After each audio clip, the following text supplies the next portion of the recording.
नमस्कार दोस्तों, स्वागत है आपका अपना यूट्यूब चैनल टुडे एग्जाम पर। दोस्तों, एसएससी जीडी का एग्जाम अपने अंतिम पड़ाव पे है और मात्र एक दिन की एग्जाम शेष बची है जो आपका 13 फरवरी को है। आज हमने आप लोगों के ही फरमाइश पे एक मैथ का होल ट्रेंडिंग टॉपिक पे वीडियो बना दिया, साथ ही साथ एक जीके जीएस का मैराथन वीडियो भी बना दिया था। आशा करते हैं कि आप देखे ही होंगे जिनका एग्जाम है।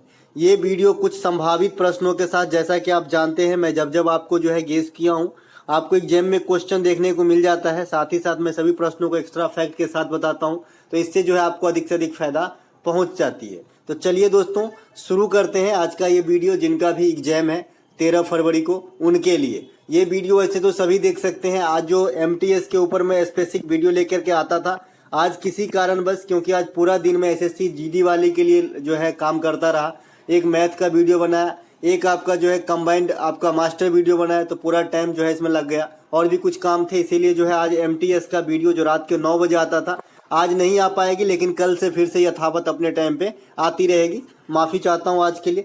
तो यहाँ पे पहला प्रश्न है हमारा, भारतीय संविधान के अनुच्छेद 93 का संबंध किससे है? अनुच्छेद 93, इसका संबंध होता है कि आप जानते हैं, आपसे एसएससी और क्वेश्चन कर लेता है कि लोकसभा का अध्यक्ष और उपाध्यक्ष ये कहाँ से आते हैं। तो लोकसभा के जो सदस्य होते हैं, मतलब लोकसभा अपने ही सदस्यों में से एक अध्यक्ष और एक उपाध्यक्ष का चुनाव करती है, ठीक है। तो ये आर्टिकल 93 इस प्रकार का फैसिलिटी जो है प्रदान करता है। इसके अलावा वर्तमान में जो लोकसभा के अध्यक्ष हैं ये आपका ओम बिरला है। आपसे पूछा जाता है कि कौन सी लोकसभा चल रही है कार्यकाल, तो अभी 17वीं लोकसभा चल रही है। इसकी कार्यकाल 19 से 24 रखी गई है, ठीक है। 24 में जो है आपको फिर से पीएम वाली जो है इलेक्शन होने वाला है, यानी अगले साल।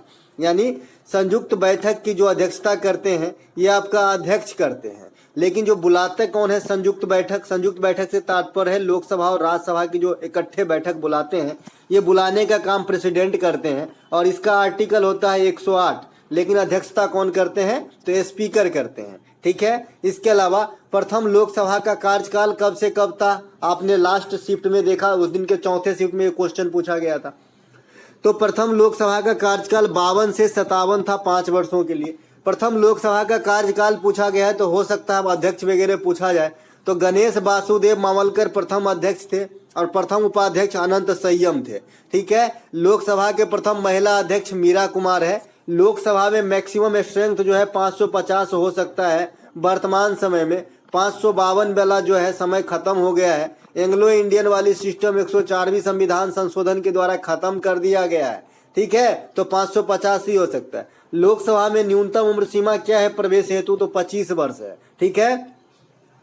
लोकसभा का कार्यकाल सामान्यतः 5 वर्षों का होता है, लेकिन विशेष परिस्थिति में या तो समय से पहले भंग भी किया जाता है या फिर इसका कार्यकाल को बढ़ाया भी जाता है। ये फैसिलिटी जो है आर्टिकल 85 देता है प्रेसिडेंट साहब को, ठीक है। तो सभी बातें को ध्यान रखेंगे। लोकसभा को निम्न सदन भी कहा जाता है, निम्न सदन भी कहा जाता है, ठीक है। चलते हैं आगे। हाँ, लोकसभा में जो 550 मेंबर है ये कहाँ कहाँ से आते हैं? तो 530 जो है आपका राज्यों से आता है और 20 आपका यूनियन टेरिटरीज जो आपका केंद्र शासित प्रदेश है वहां से आती है। आई होप बड़ा मजा आ गया होगा, लोकसभा के बारे में आप सब कुछ अच्छे से समझ पाए हैं। अगला प्रश्न है, ईगो मार्क किस प्रकार की वस्तुओं या उत्पादों को प्रदान किया जाता है? देखो, ईगो मार्क और एक मार्क आपने खाद्य पदार्थ के वस्तु पे देखा होगा, ईगो मार्क वगैरह लिखा होता है, एक मार्क लिखा होता है, माफ कीजिएगा, ईगो मार्क भी लिखा हुआ आपने देखे होंगे बहुत सारे उत्पादों पे। इसके अलावा आपने फसाई, FSSAI इस प्रकार के खाने वाली वस्तु के पीछे में देखे होंगे। तो ये एक संस्था है फसाई जो खाने वाले चीजों को सर्टिफिकेट प्रदान करता है टेस्ट करके कि भाई ये जो है स्वास्थ्य के दृष्टिकोण से ठीक है या है नहीं, है ना। तो फसाई तो एक अलग चीज है। इको मार्क जो है ये आपका पर्यावरण के अनुकूल कोई उत्पाद है या नहीं, अगर है तो उसे इको मार्क मिलता है, नहीं तो नहीं मिलता है। और ये जो इको मार्क की फैसिलिटी है ये कौन सी संस्था देती है? तो ब्यूरो ऑफ इंडियन स्टैंडर्ड देती है, ठीक है। इसकी जो बात करेंगे कौन देती है? तो ब्यूरो ऑफ इंडियन स्टैंडर्ड देती है। ये बात भी आपको ध्यान रखना है। फसाई समझ गए, खाद्य के जो चीज होते हैं उनको सर्टिफिकेट देती है। आप किसी भी खाने पीने की चीज को ले लीजिए, पीछे उसको देखिए MRP के बगल उगल में जो है आपका एक फसाई लिखा रहता है कि फसाई से प्रमाणित है ये।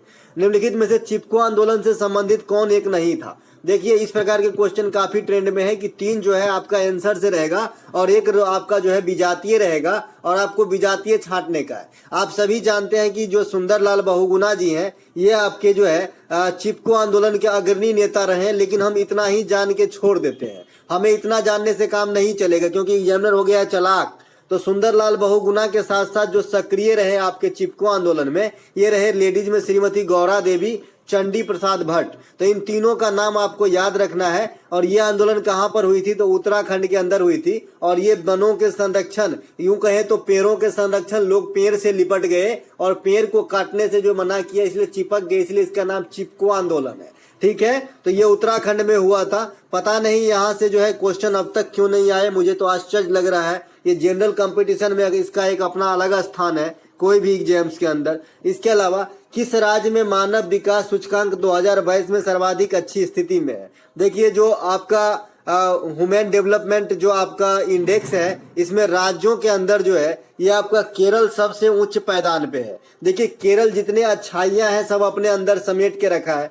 केरल के अंदर सबसे ज्यादा लिंगानुपात है, सबसे ज्यादा साक्षरता है, सबसे लो जो है चाइल्ड डेथ रेट है यानी शिशु मृत्यु दर है। इसके अलावा केरल में अलग अलग पार्टिकुलर साक्षरता की बात करें मेल फीमेल तो भी आगे है। तो केरल में जो है बहुत चीज आगे है।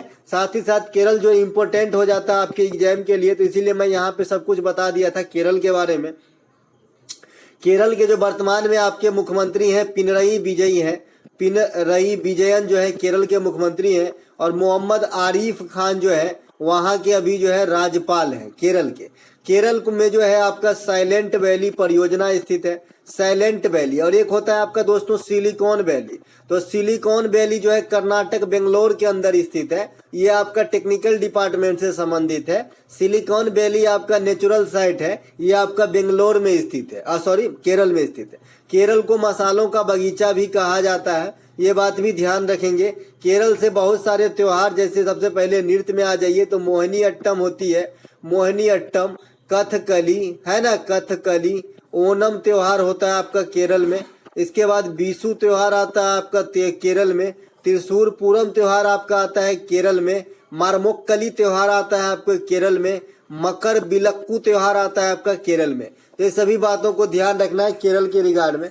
वर्तमान में जो प्रति व्यक्ति आय जो है ये आपका तेलंगाना का सबसे अधिक है। आपसे एक क्वेश्चन कर लेता है एसएससी कि किसी भी देश की जो है आर्थिक स्थिति को मापने का सबसे अच्छा तरीका क्या है, तो उस देश की प्रति व्यक्ति आय आप जान लीजिए, आपको पता चल जाएगा कि वो देश कितना पानी में है। तो प्रति व्यक्ति आय जो पर कैपिटा इनकम है ये आपका आर्थिक स्थिति टटोलने का एक सबसे अच्छा जरिया है। ठीक है, सबसे कम जो है वन वाला जो आपका ये रहा है, सबसे कम वन और सबसे कम लिंगानुपात, ये दोनों में जो अग्रणी है महाराज ये है हरियाणा। ठीक है, हरियाणा में इतनी ज्यादा खाद्यान्न की उत्पत्ति होती है लेकिन यहाँ पे वन को काट काट के खेती के लायक बनाया गया, इसीलिए वन कम हो गया और लिंगानुपात भी कम है हरियाणा का। इसके अलावा हरियाणा से ही आपका बेटी बचाओ बेटी पढ़ाओ आंदोलन चलाया गया था 2015 के अंदर, तो ये बात भी आपको ध्यान रखना है। इसके अलावा सबसे कम साक्षरता दर आपका बिहार का है। सबसे अधिक साक्षरता दर जो केंद्र शासित प्रदेश है ये आपका लक्षद्वीप की है। लक्षद्वीप जो है इसकी राजधानी कावारती है, ये भी आपके एग्जाम में देखा गया है क्वेश्चन। इसके अलावा लक्षद्वीप कहाँ स्थित है ये भी आपसे पूछा जा चुका है। तो लक्षद्वीप आपका अरब सागर में है और जो आपका अंडमान निकोबार है वो बंगाल की खाड़ी में है। लक्षद्वीप का प्राचीन नाम भी आपसे पूछा गया है एसएससी के द्वारा, तो लग्गा द्वीप या अमीनी द्वीप इसका नाम पहले हुआ करता था। ठीक है, ये सभी बातों को ध्यान रखेंगे दोस्तों। कोई भी चीज सिस्टेमेटिक ढंग से अगर आपको याद है, आप क्रमतः उसके जो अंत से ओरिजिन से लेके अंत तक जानते हैं तो भूलने की चांस जो है नगण्य हो जाता है। ठीक है, इसके अलावा भारतीय संविधान में प्रस्तावना की भाषा किस देश के संविधान से लिए गए, जो प्रियम्बल की स्पीच है वो कहाँ से लिया गया है, तो ये आपका ऑस्ट्रेलिया के संविधान से लिया गया है। हम भारत के लोग, हम भारत को गणराज्य, ये सब जो लिखा गया है आपका प्रस्तावना के शब्द है ना, तो ये जो है आपका कहाँ से लिए गए हैं, तो ऑस्ट्रेलिया के संविधान से लिए गए हैं। एक क्वेश्चन एसएससी से आपसे कर लेता है कि प्रस्तावना में सबसे मजबूत किसे बताया गया है, तो भारत के जनता को बताया गया है। यहाँ स्टार्ट ही होता है हम भारत के लोग, ठीक है। तो भारत के लोग को सर्वाधिक महत्व दिया गया है प्रस्तावना के अनुसार, और ये कहाँ से लिया गया? ऑस्ट्रेलिया के संविधान से। ऑस्ट्रेलिया से समवर्ती सूची भी लिए गए हैं। समवर्ती सूची हो, संघ सूची हो या फिर राज्य सूची हो, ये तीनों सूचियां को 7वीं अनुसूची में रखी गई है और 8वीं अनुसूची में आपका भाषा है।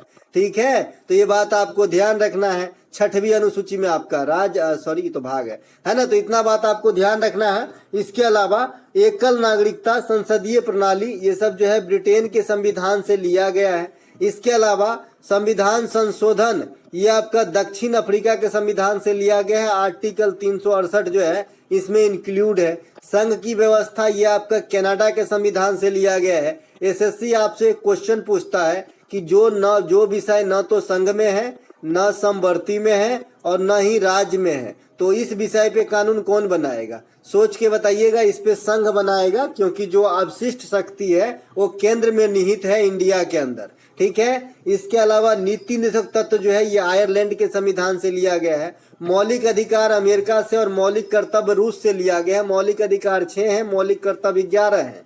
मौलिक अधिकार को भाग 3 में रखा गया है, मौलिक कर्तव्य को भाग 4A में रखा गया है। मौलिक अधिकार जो है ये आर्टिकल 12 से 35 तक में है। मौलिक कर्तव्य जो है ये आर्टिकल 51 के A में है।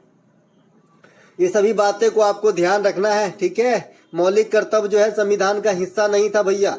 42वां संविधान संशोधन 1976 में स्वर्ण सिंह समिति के अनुशंसा में पहले 10 प्रकार के जोड़े गए। बाद में 86वां संविधान संशोधन 2002 में शिक्षा वाला ये 11वां मौलिक कर्तव्य बना। इसके अलावा एक प्रश्न है, दूध प्रोटीन को पचाने वाला एंजाइम कौन सा है जो शरीर में स्रावित होती है? देखिए, शरीर में जो है कई सारे एंजाइम स्रावित होते हैं, जो मुख्य रूप से रेनिन होते हैं। ये दूध में जो केसीन प्रोटीन आपका पाया जाता है, इसको पचाने में सहायक होता है आपका रेनिन। केसीन को पचाता है रेनिन, तो यहाँ पे रेनिन आंसर होगा। इसके अलावा जो आपने पेप्सिन का कई बार एग्जाम में क्वेश्चन अटेंड किए होंगे, तो पेप्सिन जो है ये प्रोटीन को पचाने में मदद करता है, पचाता नहीं है। यानी प्रोटीन को जो है सरल पेप्टाइड्स मतलब प्रोटीन जो एक जटिल प्रक्रिया है, जटिल चीज है, उसे सरल में तोड़ देता है। ठीक है, पेप्टोन्स में, है ना। तो पूर्णतः नहीं पचता है, लेकिन पचाने में मदद करता है। भोजन का पाचन जो है आपका मुख से शुरू हो जाता है। लार में जो आपका टाइलिन नामक एंजाइम होता है,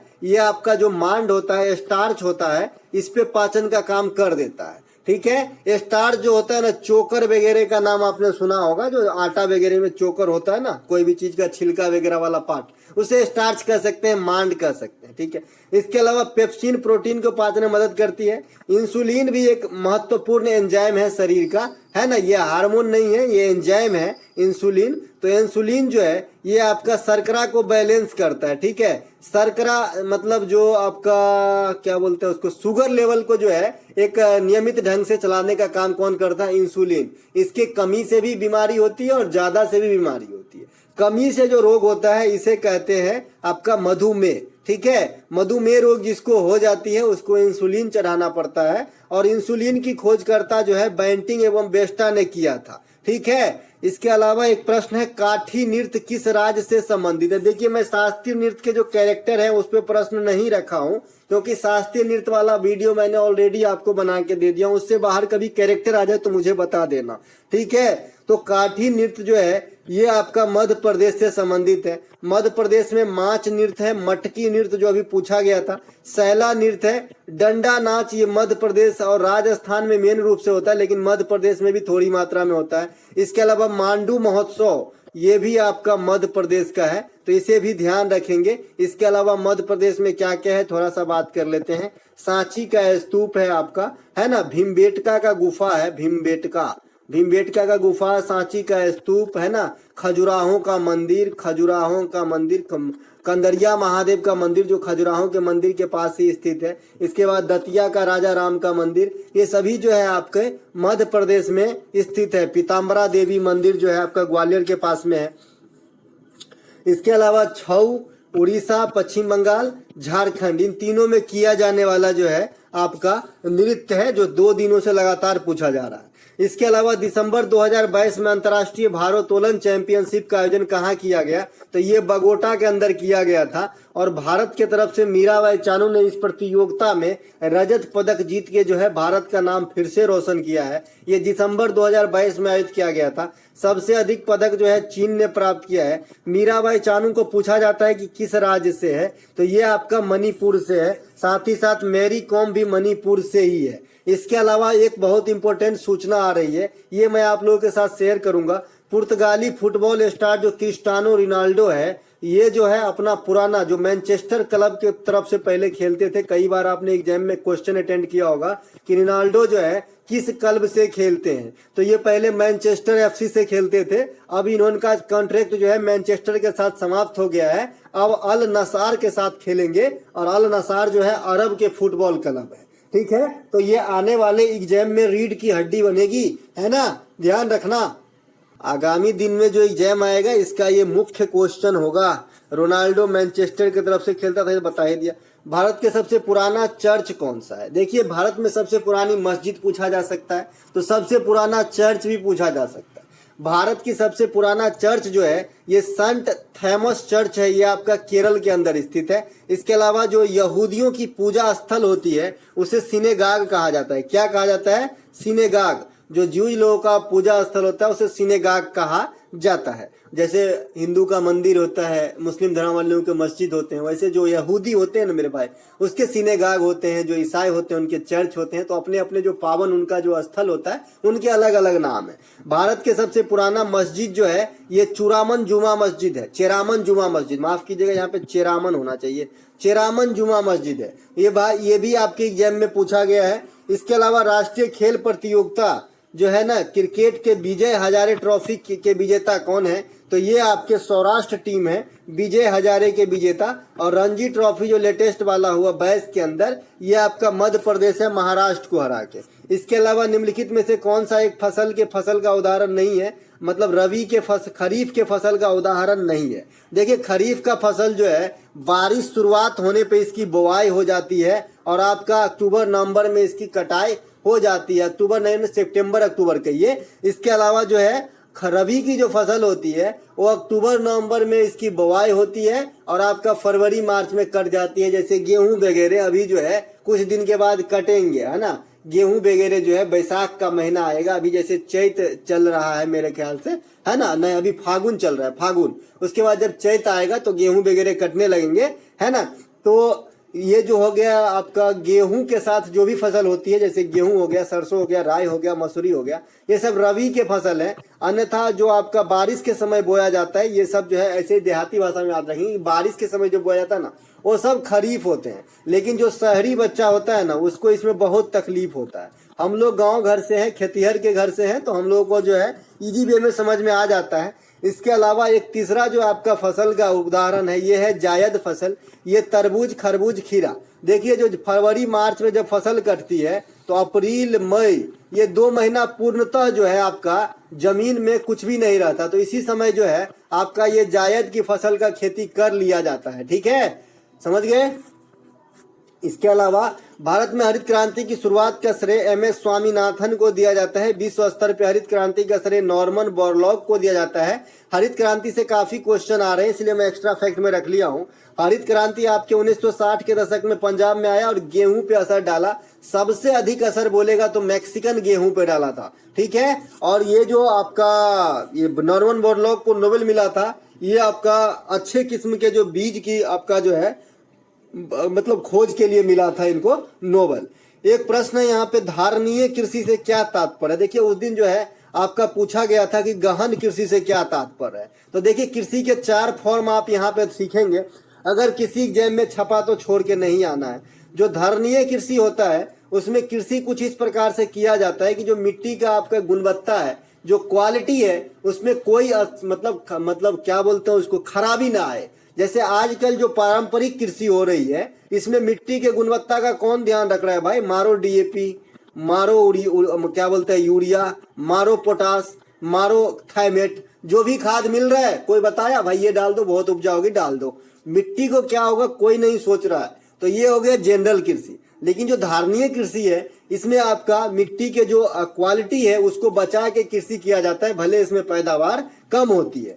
झूमिंग कृषि जो होती है ये पहाड़ी ढलानों वगैरह पे, जैसे जहां भी आपका उबड़ खाबड़ वाला जमीन है वहां पे होती है आपका झूमिंग कृषि। अलग अलग क्षेत्र में इसका अलग अलग नाम हो जाता है। जैसे एक एग्जाम में आपसे पूछता है कि झारखंड में झूमिंग कृषि को क्या कहते हैं, तो कुरावा कहते हैं। जो आदमी झारखंड के हैं जानते होंगे शायद इसको।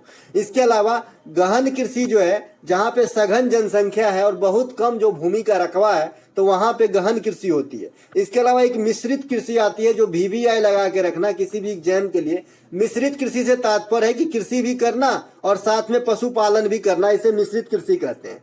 किस क्रांतिकारी नेता ने के द्वारा लंदन में इंडिया हाउस की स्थापना किया गया था? तो ये आपका श्यामजी कृष्ण वर्मा 1905 के द्वारा लंदन में जो है आपका इंडियन होम रूल सोसाइटी की स्थापना किया गया था। होम रूल आंदोलन के जो संस्थापक हैं इंडिया में, इसे आपको तिलक और आपका जो है एनी बेसेंट को ये श्रेय दिया जाता है। ठीक है। इसके अलावा लंदन से और कुछ क्वेश्चन आ सकता है क्या? हाँ, उधम सिंह ने जनरल ओ डायर को लंदन में ही टपकाया था, तो ये बात भी आपको ध्यान रखना है। इसी फॉर्म में एक क्वेश्चन है, गदर पार्टी की स्थापना लाला हरदयाल 1913 सैन फ्रांसिस्को अमेरिका में करे थे। ठीक है।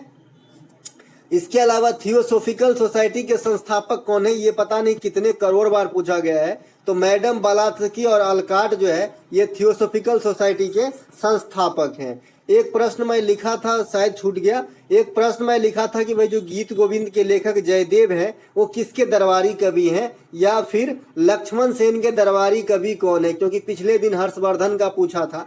तो लक्ष्मण सेन के दरबारी कवि जो है ये आपका गीत गोविंद के लेखक जयदेव हैं, जो सेन वंश के शासक, जो अंतिम शासक भी हुए लक्ष्मण सेन, और इसे अंतिम हिंदू शासक भी माना जाता है। तो इन्हीं के दरबारी में थे। इन्होंने गीत गोविंद नामक किताब लिखा है। और सेन वंश के संस्थापक अगर आपसे पूछा जाता है तो सामंत सेन था। कौन था? सामंत सेन। हालांकि इसे वास्तविक संस्थापक नहीं माना जाता है, लेकिन संस्थापक यही था, सामंत सेन। तो दोस्तों ये थे आज के हमारे द्वारा सुझाए गए आपके जो है प्रैक्टिस सेट का वीडियो। अगर आपको अच्छा लगा हो तो लाइक कर लेंगे। कल से अपने समय पे जो है MTS का वीडियो मिल जाएगा बंधु, है ना। तो आज थोड़ा जो है भर दिन SSC GD वाले के लिए लगे रहे तो नहीं कर पाए, माफी चाहता हूँ। कल से जो है आपको जरूर मिलेगा। चलिए दोस्तों, जय हिंद।